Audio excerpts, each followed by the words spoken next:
Apa itu unggah-ungguh Jawa? Tata krama dan unggah-ungguh merupakan aspek sentral etika Jawa yang dikodifikasikan dalam Serat Wulangreh melalui petuah normatif seperti ojo pisan nyandung laku, nganggo patrap kang prayogo. Ungkapan ini menuntun perilaku agar sesuai dengan konteks sosial waktu, tempat, dan kedudukan, menghindarkan tindakan yang menimbulkan malu, gangguan, atau pelanggaran norma kolektif. Dari perspektif antropologis, ia berfungsi sebagai cultural script yang meregulasi interaksi sosial dan merubah tindakan menjadi habitus yang diinternalisasi sejak masa kanak-kanak.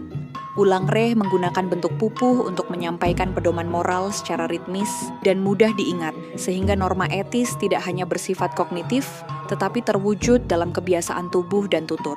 Praktik unggah-ungguh mengoperasionalisasikan konsep andap asor dan tempo seliro. Tutur kata, cara duduk, pola makan, dan sikap menghadapi otoritas menjadi indikator ketaatan etis. Fungsi sosialnya bersifat preventif dan integratif, mencegah gesekan antar kelas sosial, serta menjaga rukun komunitas dengan mekanisme non-koersif.